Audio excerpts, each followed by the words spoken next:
अल्हम्दुलिल्लाहि वकफ़ा वस्सलातु वस्सलामु अला इबादिहिल्लज़ीना इस्तफ़ा ख़ुसूसन अला सय्यदिर रुसुल व ख़ातमिल अंबिया व अला आलिहि व अस्हाबिहि अजमाइन। अम्मा बादु फ़अऊज़ु बिल्लाहि मिनश शैतानिर रजीम। बिस्मिल्लाहिर रहमानिर रहीम। अल्लज़ीना इज़ा असाबतहुम मुसीबा क़ालू इन्ना लिल्लाहि व इन्ना इलैहि राजिऊन। सदक़ल्लाहु मौलानल अज़ीम व सदक़ रसूलुहुन नबियुल करीम व नहनु अला ज़ालिका लमिनश शाहिदीन व शाकिरीन वल्हम्दुलिल्लाहि रब्बिल आलमीन। इन्नल्लाहा व मलाइकतहु युसल्लूना अलन नबी या अय्युहल्लज़ीना आमनू सल्लु अलैहि व सल्लिमू तस्लीमा। अल्लाहुम्मा सल्लि अला मुहम्मदिन व अला आलि मुहम्मद कमा सल्लैतु अला इब्राहीम व अला आलि इब्राहीम इन्नका हमीदुम मजीद। अल्लाहुम्मा बारिक अला मुहम्मदिन व अला आलि मुहम्मद कमा बारकतु अला इब्राहीम व अला आलि इब्राहीम इन्नका हमीदुम मजीद। काबिल सद एहतराम मेरे वाजिबुल एहतराम बुज़ुर्गों, दोस्तों, नौजवान साथियों, अज़ीज़ बच्चों, जैसा कि हम सभी को मालूम है कि हम चौधरी मोहम्मद बशीर मरहूम व मग़फ़ूर के रूह के इसाले सवाब के लिए यहाँ पर एक दुआया तकरीब के अंदर जमा हैं। हमारे मोहतरम चौधरी मोहम्मद बशीर साहब जो चंद दिनों कबल इस दार फ़ानी से कूच करके अपने असली मुकाम की तरफ रवाना हो चुके हैं, और वही वो असली मुकाम है कि जिसकी तरफ हम सब को लौट कर जाना है। दुनिया के अंदर कोई इंसान ऐसा नहीं है जिस भी मज़हब के साथ ताल्लुक़ रखता हो, चाहे वो यहूदी मज़हब से ताल्लुक़ रखता हो, ईसाई मज़हब से ताल्लुक़ रखता हो, अहले किताब हो, हिंदू बुत मत मज़हब से ताल्लुक़ रखने वाला हो, जिस इंसान को भी अल्लाह रब्बुल आलमीन ने पैदा किया है वो जिस मज़हब के साथ ताल्लुक़ रखता हो, तो उस सब के ऊपर मौत आनी है। किसी को भी इस मौत से इस्तिस्ना हासिल नहीं है। इस रोह ज़मीन के ऊपर सबसे जो अज़ीम हस्तियाँ हैं, जो अज़ीम शख्सियात हैं, जो अज़ीमुल मर्तबत इंसान आए हैं, वो अम्बिया अलैहिमुस्सलातु वस्सलाम हैं। अम्बिया अलैहिमुस्सलातु वस्सलाम से बढ़कर कायनात में कोई भी अज़ीम हस्ती नहीं है। अम्बिया अलैहिमुस्सलातु वस्सलाम से बढ़कर कायनात में कोई भी अज़ीमुल मर्तबत इंसान नहीं है।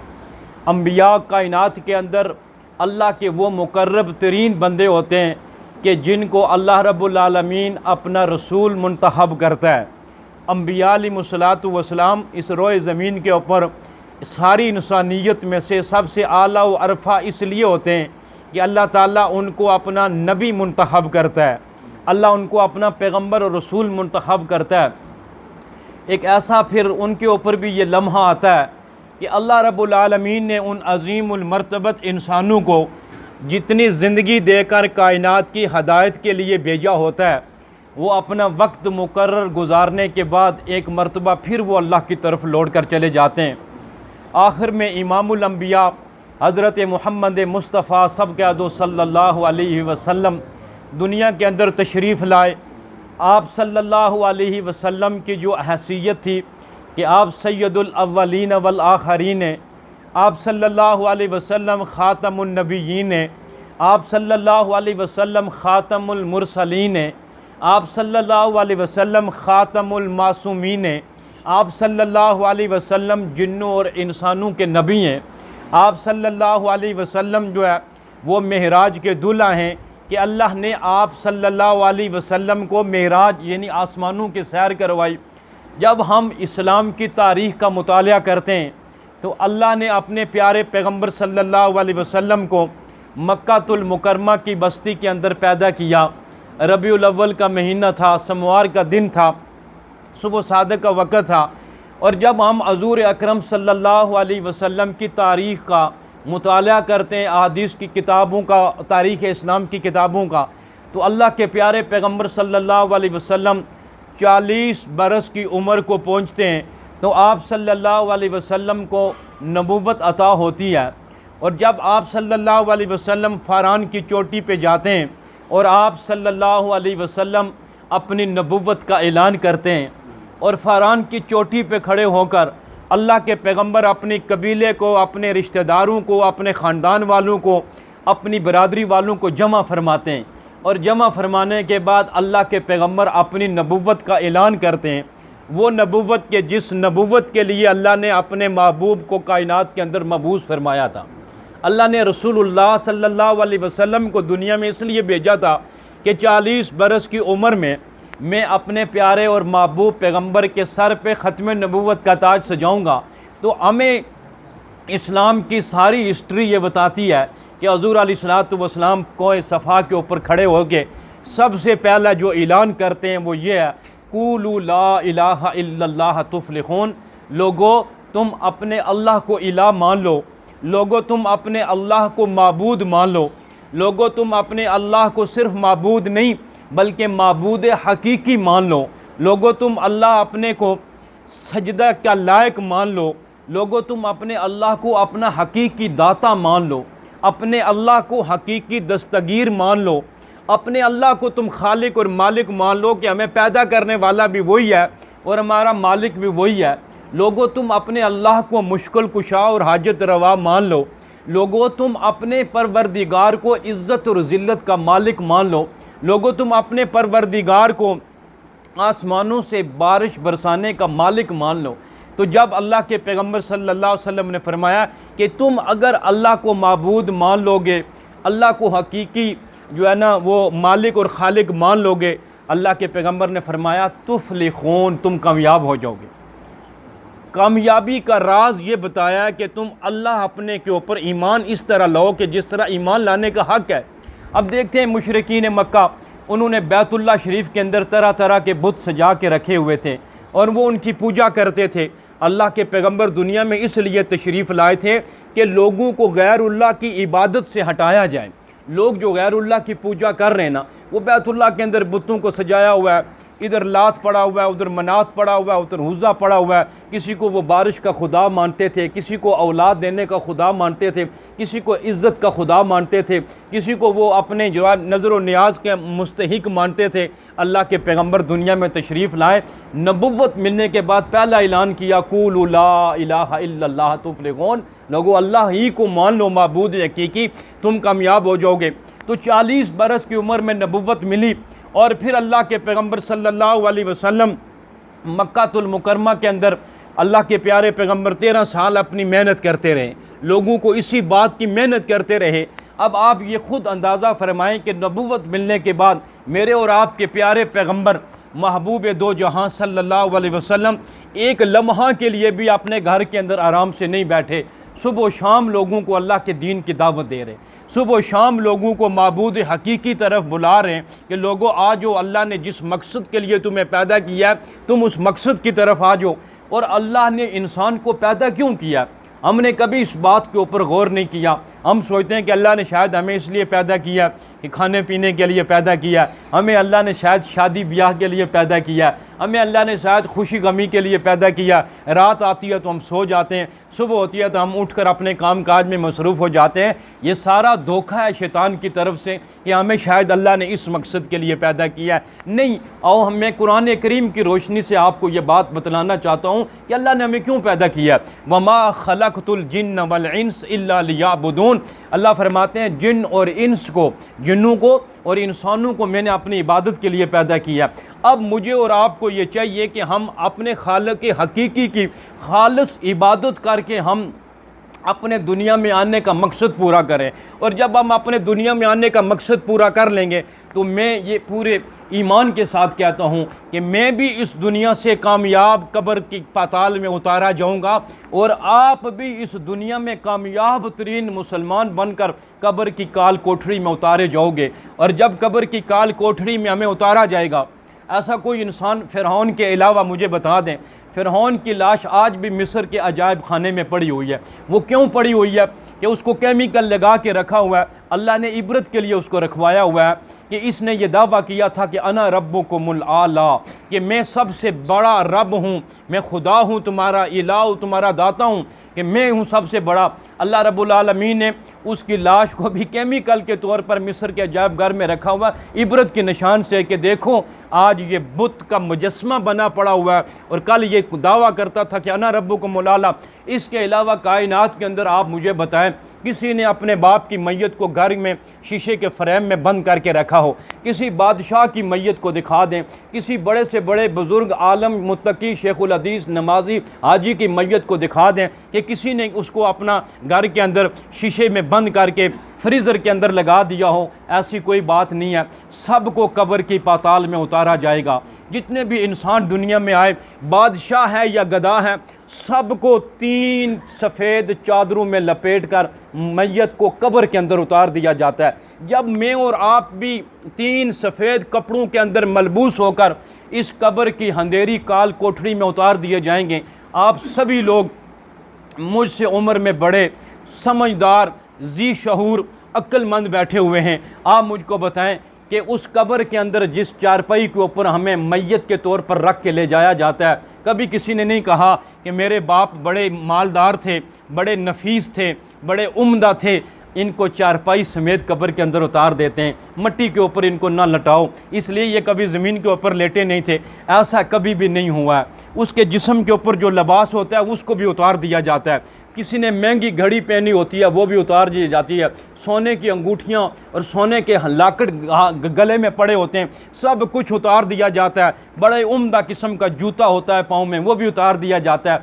सिर्फ 3 सफ़ेद चादरें होती हैं। इसके अलावा आप मुझे बताएं, आपने कहीं पे देखा हो किसी को चारपाई समेत कफन में उतारा हो, किसी को उम्दा लिबास में कब्र में उतार दिया गया हो, किसी को घड़ी और अंगूठी और सोने के लाकड़ समेत उतार दिया गया हो? ना किसी बादशाह को ऐसे उतारा गया, ना किसी फ़कीर को ऐसे उतारा जा रहा है। जब मैं और आप 3 चादरों के अंदर मेरी और आपकी मैयत को लपेट कर कब्र की पाताल में उतार दिया जाएगा, आप मुझे ईमान के साथ बताएं कि वहाँ हमारा माल तो साथ नहीं जा रहा है, वहाँ जो चीज़ साथ जाने वाली है वो मेरा और आपके ईमान है, वो मेरे और आपके आमाल हैं। माल कब्र के अंदर नहीं उतारा जाएगा, सिर्फ कब्रिस्तान की कब्र तक चारपाई ले जाती है, उस चारपाई को भी वापस कर दिया जाता है, कुछ भी साथ नहीं जाता है। इंसान के साथ जो चीज़ जाने वाली है वो उसके नेक आमाल हैं, वो नेक अमाल हैं। इसीलिए अल्लाह रब्बुल आलमीन, आप कुरान करीम घर के अंदर तिलावत करते हैं, कभी आप उन अल्फाज के ऊपर गौर करो। यहाँ भी अल्लाह ने फरमाया या अय्युहल्लज़ीना आमनू, ए वो लोगो जो ईमान लायो। आगे फरमाया व आमिलुस्सालिहात, नेक अमल करो। और ये कुरान करीम के 30वें पारे में एक सूरत है, सूरह वल अस्र। अल्लाह फरमाते हैं मुझे कसम है ज़माने की, इन्नल इंसान लफ़ी खुस्र, कि बेशक इंसान खसारे के अंदर है, इल्लल्लज़ीना आमनू, मगर वो लोग कि जिन्होंने ईमान लाया वो नुकसान के अंदर नहीं है। अल्लाह फरमाते हैं जिसने ईमान लाया, और सिर्फ ये नहीं फरमाया कि जिसने ईमान लाया, आगे फरमाया व आमिलुस्सालिहा, कि जिसने ईमान लाया और नेक अमल किया। ये देखें, ईमान के साथ नेक अमल। जहाँ भी आप कुरान पढ़ेंगे, आज के बाद आप जब भी कुरान की तिलावत करेंगे ये गौर करना, आमनू, जहाँ भी आप पढ़ेंगे ना या अय्युहल्लज़ीना आमनू वल अस्र इन्नल इंसान लफ़ी खुस्र इल्लल्लज़ीना आमनू, ये जहाँ भी आमनू आएगा इसका माना होता है ईमान लाने वाले, ईमान लो। वहाँ साथ ये लिखा हुआ होगा व आमिलुस्सालिहात, ये सालिहात ये सालिह की जमा है कि अल्लाह फरमाते हैं ईमान लाओ और उसके साथ नेक अमल करो। अब मुझे आप बताएं कि हम सिर्फ ईमान ले आएँ और हम नेक अमल न करें तो क्या कुरान करीम का मंशा पूरा हो गया? कुरान करीम ने जो हमें हुक्म दिया वो पूरा होता है? वो पूरा नहीं हो रहा है ना। हम एक अमल को ले रहे हैं, दूसरे अमल को छोड़ रहे हैं। हम ये सोचते हैं कि हमने कलमा पढ़ लिया, ला इलाहा इल्लल्लाह मुहम्मद रसूलुल्लाह। हाँ, अगर कोई शख्स ऐसा है कि जिसने अभी कलमा पढ़ा, वो गैर मुस्लिम था, उसको नेक अमल करने की तौफीक नसीब नहीं हुआ। मसलन मैं मिसाल देता हूँ कि इस वक्त 11 बजे का वक्त है, अगर कोई हिंदू, ईसाई, यहूदी कलमा पढ़ लेता है, अभी नमाज का वक्त नहीं है, अभी नमाज का वक्त नहीं है, रमज़ान का महीना भी नहीं है जो वो रोज़ा रखेगा, अभी हज भी नहीं हो रहा है कि वो हज के लिए चला जाए, अभी वो साहिब नसाब भी नहीं है ज़कात दें, बस उसने अभी ईमान लाया, ज़ोर से पहले पहले वो उसकी मौत वाक़या होगी, अब वो शख्स जन्नत में चला जाएगा, इसलिए कि वो ईमान तो लाया था लेकिन उसको अभी अमल करने का मौका नहीं मिला था। यानी कि ज़ोर की नमाज का अभी वक्त नहीं हुआ था कि ज़ोर की नमाज से पहले पहले वो फौत हो गया, वो जन्नत में चला जाएगा। हम वो मुसलमान हैं जो पैदाइशी तौर पर मुसलमान हैं, अल्लाह ने हमारे ऊपर ये करम फरमाया कि हमारे वालिदैन मुसलमान थे, हमारे वालिदैन के वालिदैन मुसलमान थे। अल्लाह ने हमें ये ईमान और इस्लाम नस्ल दर नस्ल दिया हुआ है। अब जब हमने कलमा पढ़ लिया, ईमान तो हम ले आए, लेकिन जब तक हम साथ नेक अमल नहीं करेंगे, अल्लाह का जो कानून है वो पूरा नहीं होगा, अल्लाह का जो हुक्म है पूरा नहीं होगा। तो कब्र की पाताल में सब ने उतरना है। चौधरी मोहम्मद बशीर साहब को अगर कब्र की पाताल में उतार दिया गया, मेरा और आपका जिस्म भी तो कब्र के अंदर जाएगा ना, कब्र की अंधेरी कोठरी के अंदर जाएगा। कोई सुराख नहीं होगा, कोई रोशनी नहीं होगी, कोई हवा का इंतज़ाम नहीं होगा। वहाँ अगर कोई रोशनी होगी तो वो नेक अमाल की रोशनी होगी। आज हम जो नेक अमल करते हैं, मैं नेक अमल करता हूँ तो मैं अपने लिए कर रहा हूँ ना, आप कोई नेक अमल करेंगे तो वो अपने लिए करेंगे ना। आपका अमल मुझे फ़ायदा पहुँचाएगा, ना मेरा अमल आपको फ़ायदा पहुँचाएगा। इसलिए कि अल्लाह ने हर ईमान वाले को हुक्म दे दिया, ईमान सिर्फ नहीं लाना, ईमान के साथ नेक अमाल भी करने। कब्र के पाताल में उतर गए, ये सवाल तो नहीं होगा कि पीछे बच्चों के लिए क्या छोड़ कर आए हो, ये सवाल तो नहीं होगा बीवी जो आपकी बेवा हो चुकी है उसके लिए कितनी जायदाद छोड़ कर आए हो, ये सवाल तो नहीं होगा भाइयों के लिए कितनी ज़मीन छोड़ कर आए हो, ये सवाल नहीं होगा। कब्र में उतार दिया जाएगा, फरिश्ते आएंगे जो मुनकर नकीर जिन्हें कहते हैं, वो सवाल करेंगे, सवालों का जवाब। तो पहला सवाल पूछेंगे मन रब्बु का, बता तेरा रब कौन है। सबसे पहला जो सवाल किया जाएगा वो सवाल यही होगा ना, मन रब्बु का, बता तेरा रब कौन है, तेरा परवरदिगार कौन है। तो हज़ूर अकरम सल्लल्लाहु अलैहि वसल्लम ने भी नबुव्वत मिलने के बाद पहला ऐलान यही किया था ना, कूलू ला इलाहा इल्लल्लाह। लोगो अल्लाह को पहचान लो, अल्लाह को माबूद मान लो, अल्लाह को हकीकी सजदा कर लो, अल्लाह के सामने हकीकी तौर पर झुक जाओ, अल्लाह के नाम पर नज़र व नियाज दे दो, अल्लाह के नाम पे अपनी दुआओं के लिए झोली फैला दो। तो हज़ूर अलैहिस्सलातु वस्सलाम ने भी नबुव्वत मिलने के बाद और लोगों को अल्लाह की पहचान करवाई थी। जब कब्र के अंदर जाएंगे सबसे पहला जो सवाल होगा मन रब्बु का, बताओ तुम्हारा रब कौन है। अब ये सवाल का जवाब वही दे सकेगा ना कि जिसने दुनिया के अंदर अपने रब को पहचाना होगा, जिसने दुनिया के अंदर अपने परवरदिगार के सजदे किए होंगे, जिसने दुनिया के अंदर अपने रब के लिए रोज़ा रखा होगा, जिसने दुनिया में अपने रब के लिए हज किया होगा, जिसने दुनिया के अंदर रहते हुए अपने परवरदिगार को राज़ी करने के लिए ज़कात दी होगी अपने माल के अंदर, जिसने दुनिया के अंदर रहते हुए 5 वक्त की नमाज पढ़ी होगी, अल्लाह के लिए नमाज पढ़ी होगी। अल्लाह अकबर, हम अल्लाह अकबर क्या के कहते हैं, सुबहानक अल्लाहुम्मा, ए अल्लाह सारी पाकियाँ तेरे लिए, सारी तारीफ़ें तेरे लिए।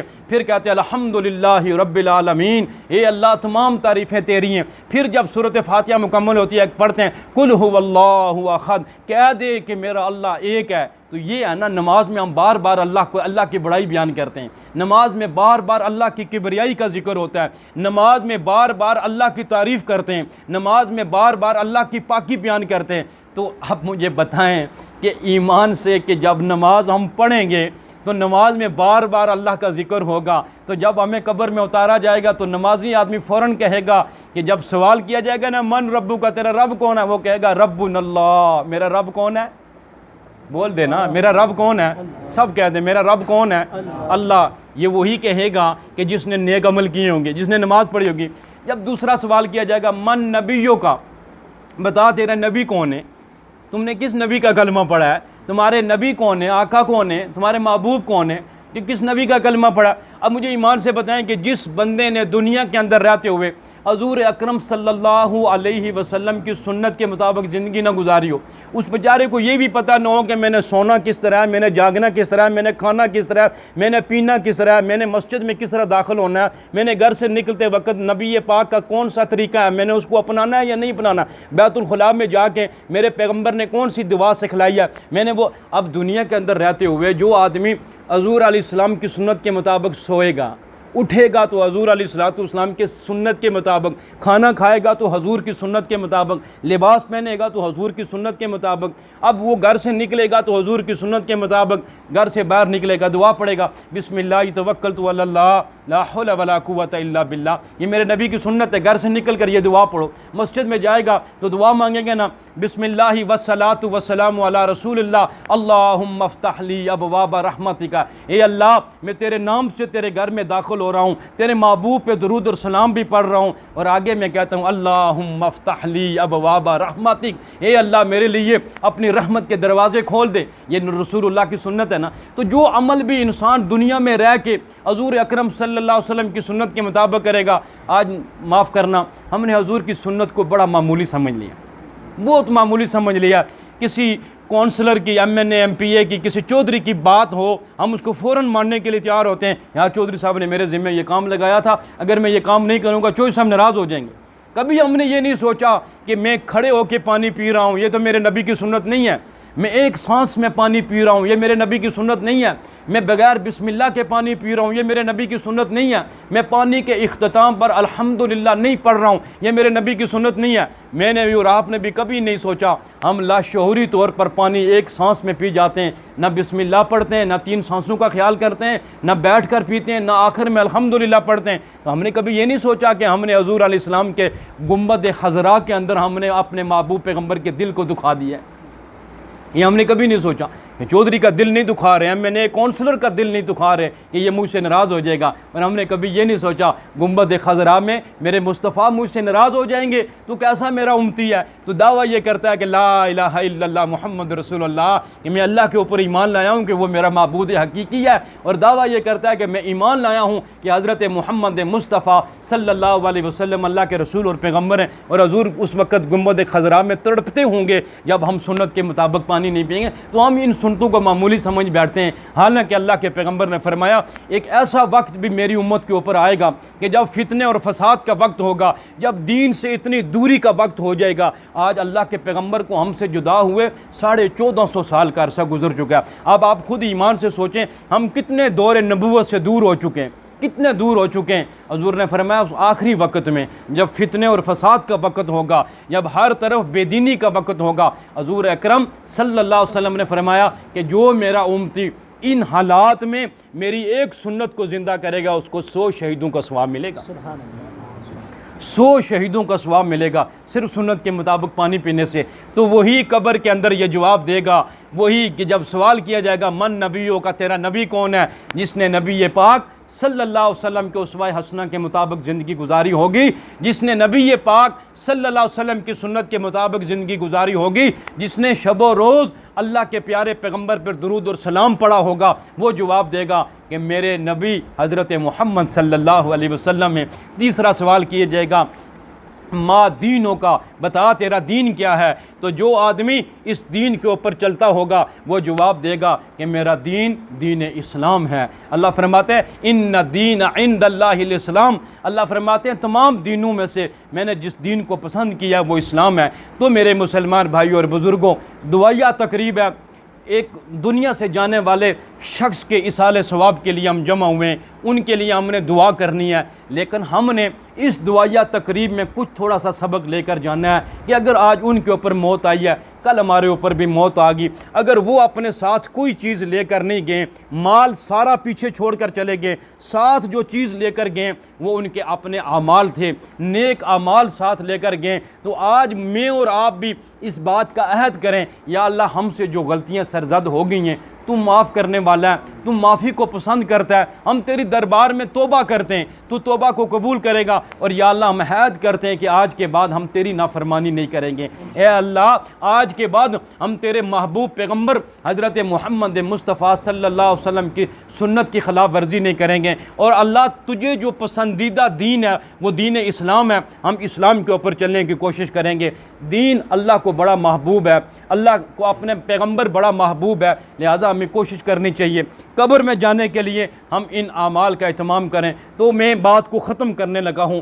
40 बरस की उम्र में अल्लाह के प्यारे पैगंबर को नबुव्वत मिली और मक्का मुकरमा में 13 साल अल्लाह के पैगंबर इस दीन की मेहनत करते रहे। और एक ऐसा वक्त भी आया कि मक्का वाले लोग बड़े संग दिल हो चुके थे, उनके दिलों पे अल्लाह के पैगंबर की दावत तबलीग असर नहीं कर रही थी। जो अल्लाह की तौहीद, वो अल्लाह के प्यारे पैगंबर ने सोचा चलो मैं हजूर मक्का से ताइफ के मैदान में चले गए। हजूर ताइफ में गए, अपने साथ अपने एक ग़ुलाम हज़रत ज़ैद इब्न हारसा को रखा और हजूर ताइफ के मैदान के अंदर पहुँचे कि यार मक्का वाले तो मेरी बात सुनने के लिए तैयार नहीं हैं, चलो ताइफ में जाते हैं। तकरीबन 60 मील का सफ़र है मक्का से ताइफ का। अल्लाह के पैगंबर पैदल चल के गए, अपने साथ सिर्फ एक ग़ुलाम को रखा हुआ है। और हज़ूर अलैहिस्सलाम ताइफ के मैदान में पहुँचे। हज़ूर अलैहिस्सलाम ने ताइफ में सबसे बड़े कबीले का इंतखाब किया कि बड़े कबीले को इस्लाम की दावत देंगे। उन्होंने अल्लाह के पैगम्बर की दावत को तस्लीम न किया, कबूल न किया, बल्कि बजाय इसके कि वो रसूलुल्लाह सल्लल्लाहु अलैहि वसल्लम की बात को मानते, आप सल्लल्लाहु अलैहि वसल्लम की दावत यानी ला इलाहा इल्लल्लाह मुहम्मद रसूलुल्लाह की जो दावत थी उस पर लब्बैक करते, उन्होंने आप सल्लल्लाहु अलैहि वसल्लम के ऊपर पत्थर मारे, लहूलुहान कर दिया। ज़ैद इब्न हारिसा फरमाते हैं कि मैंने रसूलुल्लाह सल्लल्लाहु अलैहि वसल्लम को पत्थरों के नीचे से निकाला, पत्थरों में दब चुके थे। ज़ैद इब्न हारिसा कहते हैं मैं अंगूर के एक बाग के अंदर अल्लाह के पैगम्बर को लेकर गया तो मैंने रसूलुल्लाह का जूता उतारने की कोशिश की तो जूते के और पाँव के तलवे के नीचे इतना खून जमा हो चुका था कि जब मैं जूता उतारता हूँ तो खून जूते के साथ चिमट चुका था, इतना खून निकला है हज़ूर अलैहिस्सलातु वस्सलाम का। मुझे बताएं आप, हज़ूर तो वो अज़ीमुल मर्तबत हस्ती है ना जो सैयदुल अव्वलीन वल आखिरीन है। वो सोए हुए थे कि रात को ख्वाब में अल्लाह ने सातों आसमानों की सैर करवा दी। ताइफ के मैदान में क्यों गए, क्यों लौलहान किया गया? उम्मत के लिए गए ना कि लोगों को मैं कलमे का पैगाम पहुँचाऊँ और ये लोग जहन्नम से बच जाएँ, ये लोग कब्र के अजाब से बच जाएँ, ये जहन्नम का ईंधन बनने से बच जाएँ, ये लोग जन्नत में जाने वाले बन जाएँ। हज़ूर अलैहिस्सलातु वस्सलाम अंगूर के बाग के अंदर गए। हज़रत ज़ैद इब्न हारिसा फरमाते हैं मैंने सर की पगड़ी को उतारा और मैंने अपने उस पगड़ी से रसूलुल्लाह के जिस्म से खून को साफ़ किया। और वो जो बाग का मालिक था उतबा, वो जो उतबा था बाग का मालिक उतबा बिन रबिया था। ये हज़रत सैयदना अमीर मुआविया रज़ी अल्लाह ताला अन्हु के नाना थे उतबा बिन रबिया, और उसका भाई शेबा बिन रबिया। ये बाग उनका था जो अंगूर का बाग था।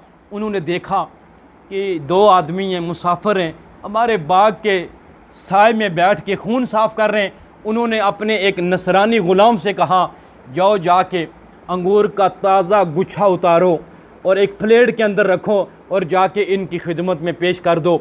उन बादशाहों का जो उतबा बिन रबिया और शेबा बिन रबिया जो बादशाह थे, उनका जो नसरानी ग़ुलाम था, उसने अंगूर के गुच्छा ताज़ा उतारा, प्लेट में रख के अल्लाह के पैगम्बर के दरबार में पेश किया। हजूर ने हाथ आगे बढ़ाया, फरमाया बिस्मिल्लाहिर्रहमानिर्रहीम। जब हजूर ने बिस्मिल्लाह पढ़ के उसको लिया, वो नसरानी खड़ा हो गया, वो अहले किताब था, उसने अपनी किताबों के अंदर ये पढ़ा था कि मुसलमानों का एक पैगम्बर आएगा जो लोगों को अल्लाह की तरफ बुलाएगा, उसकी बात नहीं मानी जाएगी, लहूलुहान किया जाएगा, मक्का की बस्ती से निकाला जाएगा। उस नसरानी ने अपने किताबों में पढ़ा हुआ था, वो खड़ा हो गया, कहने लगा आप मुझे इस बस्ती के नहीं लगते, इसलिए कि इस बस्ती वाले तो ये जुमला नहीं कहते हैं बिस्मिल्लाहिर्रहमानिर्रहीम कि मैं शुरू करता हूँ अल्लाह के नाम से जो रहमान भी है और रहीम भी है। हज़ूर अलैहिस्सलातु वस्सलाम ने उससे पूछा तू कहाँ का रहने वाला? उसने कहा मैं नैनवा बस्ती का रहने वाला हूँ। हज़ूर ने फरमाया नैनवा बस्ती के अंदर मेरा एक भाई था जिसका नाम यूनुस बिन मता था। वो नसरानी कहने लगा वो तो अल्लाह के पैगम्बर थे। हज़ूर ने फरमाया मैं भी अल्लाह का पैगम्बर हूँ। हज़ूर ने उस नसरानी ग़ुलाम से कहा मैं भी अल्लाह का पैगम्बर हूँ। वो आगे बढ़ा, हज़ूर के हाथ चूम लिए, हज़ूर के पाँव को चूम लिया। वो बादशाह दोनों देख रहे हैं, दोनों भाई, वो शेबा बिन रबिया और उतबा बिन रबिया, वो दोनों भाई देख रहे हैं। उन्होंने कहा इस हमारे ग़ुलाम को क्या हो गया, ये तो उनके हाथ भी चूम रहा है, पाँव भी चूम रहा है। वापस आया तो उन्होंने कहा नसरानी तेरा दीन तो बहुत उम्दा है, तू इनके हाथ पाँव क्यों चूम रहा था? उस नसरानी ग़ुलाम ने अपने आका से कहा, अपने मालिक से कहा सुन लो ये कोई मामूली इंसान नहीं है, ये अल्लाह का पैगम्बर है। वापस गया, उस एक शख्स ने हज़ूर अलैहिस्सलातु वस्सलाम का कलमा पढ़ा जो नसरानी ग़ुलाम था। अल्लाह के पैगम्बर ताइफ की बस्ती में 10 दिन रहे, लोगों को दावत देते रहे, किसी ने भी कलमा नहीं पढ़ा। इस एक ग़ुलाम ने कलमा पढ़ा। हज़ूर वापस जब होने लगे, आसमान की तरफ देखा, बादल ने रसूलुल्लाह के सर पे साया किया हुआ था। कहो सुभान अल्लाह। बादल ने रसूलुल्लाह के सर पे साया किया हुआ था। हज़ूर ने जब बादल को देखा, उस बादल के बीच में जिब्रील अमीन थे और जिब्रील अमीन ने आकर कहा अल्लाह रब्बुल आलमीन ने ये सारा मंज़र अपनी आंखों से देखा है, अल्लाह ने मुझे भेजा, जाओ जाके मेरे महबूब से पूछो इन बस्ती वालों के लिए तेरा क्या हुक्म है, इन बस्ती वालों के लिए तेरा क्या हुक्म है? अल्लाह के पैगम्बर ने फरमाया कि बस्ती वालों के लिए मेरा हुक्म यही है कि मैं इनके लिए दुआ मांगता हूँ, ए अल्लाह इनमें से किसी को हदायत दे दें ताकि कल को ये तेरी तौहीद का प्रचार करें और शिरक से बाज आ जाएं। हज़ूर अलैहिस्सलाम फरमाते थोड़ा सा आगे बढ़ा तो मलकुल जिबाल पहाड़ों का फरिश्ता आ गया, अर्ज़ की या रसूल अल्लाह सल्लल्लाहु अलैहि वसल्लम अगर आप मुझको इजाज़त दें मैं इन पहाड़ों को आपस में मिला दूं और इन लोगों ने जिनकी आपकी बेअदबी की है, आपकी गुस्ताखी की है, आपके ऊपर पत्थर बरसाएं, आपको लहूलुहान किया, मैं इनको मलिया मेट करके रख दूं। हज़ूर अलैहिस्सलातु वस्सलाम ने फरमाया, नहीं, मैं इनके लिए आपको इजाज़त नहीं देता हूँ, आप इनको हिलाक न करें, इनमें से कोई उठेगा। फिर जब हम तारीख़ का मुताला करते हैं, मोहम्मद बिन कासम ये ताइफ वालों में से निकला और अल्लाह ताला ने उसको इतनी हिम्मत दिया, उसने सिंध में आकर इस्लाम का प्रचार किया। तो मैं बात ख़त्म करने लगा हूँ, बताना ये चाहता हूँ, हज़ूर अलैहिस्सलातु वस्सलाम फिर वहाँ से हिजरत करके मदीना में तशरीफ़ लाए। आका ने मदीना में आके मेहनत की। फिर जब अल्लाह के पैगंबर की उम्र मुबारक हुई 63 साल, और 63 साल की उम्र में अल्लाह रब्बुल आलमीन ने जबरील और इज़राइल दोनों को भेजा कि जाओ मेरे महबूब से पूछो, आपकी 63 बरस उम्र मुकम्मल हो चुकी है, आप दुनिया में रहना चाहते हैं या मेरे पास आना चाहते हैं। अल्लाह के पैगंबर ने फरमाया, फ़ख्तार अल आखिरा, जाओ मेरे महबूब, मेरे रब से कह दो कि मैं आखिरत की ज़िंदगी को पसंद करना चाहता हूँ। फिर हज़ूर अलैहिस्सलातु वस्सलाम के हुजरा मुबारक में, वो हुजरा जिस हुजरे में उम्मुल मोमिनीन हज़रत सैयदा आयशा सिद्दीक़ा आराम फरमाया करती थी, हजूर उस हुजरे में बैठे हुए थे। जबरील ने दरवाज़ा खटखटाया और दरवाज़ा खटखटा के कहा, महबूब अल्लाह का और मुझ जबरील का सलाम हो आपको, मेरे साथ इज़राइल भी आए हैं, अगर आप अल्लाह के पास जाना चाहते हैं तो इज़राइल अपनी ड्यूटी पूरी करेंगे। हजूर ने पूछा, इज़राइल अपनी मर्ज़ी से आए हो या अल्लाह की मर्ज़ी से? फरमाया, आया तो अल्लाह की मर्ज़ी से हूँ, लेकिन अल्लाह ने मुझको ये हुक्म दिया, मेरे महबूब से पूछ लेना, अगर मेरे महबूब की मर्ज़ी हुई तो मेरे पास उनके रूह मुबारक निकाल के लेना, अगर मर्ज़ी ना हुई तो उनको दुनिया ही में रहने देना। हजूर ने फरमाया, फ़ख्तार अल आखिरा, मैं इस दुनिया के बदले में आखिरत को पसंद करना चाहता हूँ। अल्लाह के पैगम्बर ने ज़िंदगी की 63 बहारें गुजारी और अल्लाह के नबी सल्लल्लाहु अलैहि वसल्लम की दुनियावी ज़िंदगी पूरी हुई, आखिरत की ज़िंदगी शुरू हुई। आज मेरे मुस्तफ़ा जिस रोज़ा अतहर के अंदर आराम फरमा रहे हैं, मेरा और आपका ये ईमान है कि वो रोज़ा जन्नत से भी आला है, वो रोज़ा अर्श से भी आला है, वो रोज़ा कुर्सी से भी आला है, वो रोज़ा सारी कायनात से आला है, यहाँ मेरे महबूब आराम फरमा रहे हैं। अब ये मेरा और आपका फरीज़ा है, हम लोगों को अल्लाह के दीन की तरफ बुलाएं, हम लोगों को नमाज का हुक्म करें, हम लोगों को रोज़ा रखने का हुक्म दें, हम लोगों को हज और ज़कात देने का हुक्म दें, हम लोगों को ये कहेंगे लोगों नेक अमाल करो, क्योंकि अब कोई अल्लाह का पैगंबर दुनिया में ये लोगों को नसीहत करने के लिए नहीं आएगा। अब कोई भी अल्लाह का पैगंबर लोगों को दीन की तरफ बुलाने के लिए नहीं आएगा, कोई भी अल्लाह का पैगंबर लोगों को जहन्नम से बचाने के लिए नहीं आएगा। ये ज़िम्मेदारी मेरे ऊपर है, आपके ऊपर है कि हमने अल्लाह के प्यारे पैगंबर का कलमा पढ़ा और अल्लाह के नबी सल्लल्लाहु अलैहि वसल्लम की हदीस है, बल्लिगू अन्नी वलो आया, अगर तुम्हें एक आयत भी आती है तो वो आयत दूसरे को सिखला दो। ये सिर्फ मौलवियों के लिए नहीं है, ये सिर्फ उलमा के लिए नहीं है, ये सिर्फ असातिज़ा के लिए नहीं है, ये कुरान के कारी और हाफ़िज़ के लिए नहीं है, बल्कि फरमाता हो वो दूसरे को वो मसला ज़रूर बतलाए। अगर किसी को कुरान की एक आयत आती है वो दूसरे को ज़रूर सिखलाए, अगर किसी को नबी पाक सल्लल्लाहु अलैहि वसल्लम की एक हदीस आती है वो दूसरे को ज़रूर पहुँचाए। ये मेरा और आपका फ़रीज़ा है, इस फ़रीज़े को हम अदा करेंगे।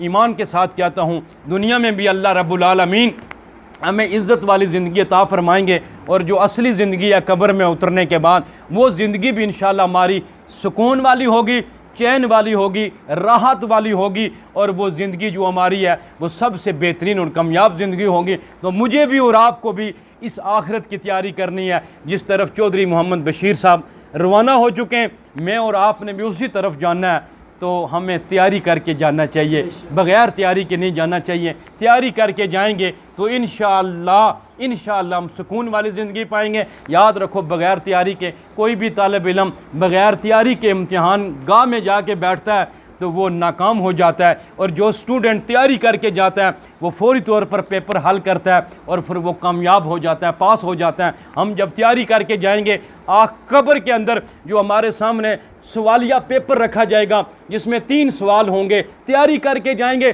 3 सवालों का जवाब दे सकेंगे, तैयारी करके नहीं जाएंगे सवालों का जवाब नहीं दे सकेंगे। याद रखो, कब्र की बाईं जानब से जहन्नम की तरफ वाली खिड़की खोल दी जाएगी, और अगर सवालों की तैयारी करके जाएंगे, जवाब सही देंगे, अल्लाह अपने फजल व करम से कब्र की दाईं जानब वाली खिड़की खोलेंगे जिसका ताल्लुक सीधा जन्नत के साथ होगा। अल्लाह मुझे भी और आपको भी और तमाम मरहूमीन को भी अल्लाह जन्नतुल फिरदौस में ठिकाना नसीब फरमाए। अल्लाह हमें कब्र के अज़ाब से, जहन्नम के अज़ाब से बचाए। व आखिरु दाअवाहुम अनिल हम्दुलिल्लाहि रब्बिल आलमीन।